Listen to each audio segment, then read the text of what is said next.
Kalau misalnya kita bisa cari masjid lain, maka lebih baik cari masjid lain.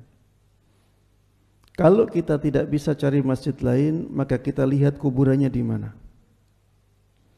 Kalau kuburannya di dalam bangunan masjid, maka jelas tidak boleh.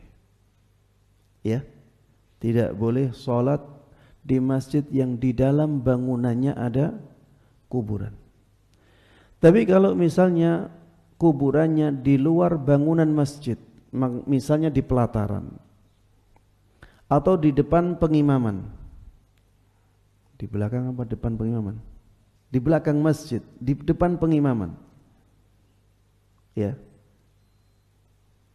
atau di depan masjid, ya, di sebelah timurnya kalau di Indonesia, maka banyak fatwa yang membolehkan. Ya, fatwa dari Syekh Saleh Fauzan membolehkan. Ada fatwa dari Syekh Utsaimin juga membolehkan. Kalau tidak salah Syekh bin Baz juga membolehkan selama masih di luar bangunan masjid. Tapi ada fatwa yang tidak membolehkan.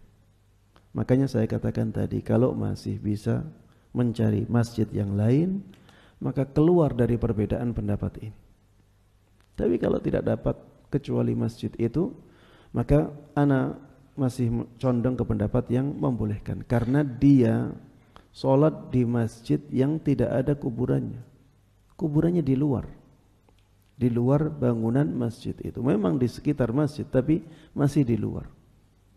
Ya, bahkan ada sebagian fatwa yang mengatakan kalau misalnya tembok di depan imam itu penuh, maka boleh. Tapi kalau temboknya itu setengah sehingga makmum dan imam bisa melihat kuburan yang ada di depannya, maka tidak boleh. Kecuali kalau di depan masjid itu ada jalan, jadi ada pemisah antara masjidnya dengan kuburannya. Tapi kalau tidak ada pemisah dan temboknya itu pendek, maka tidak boleh.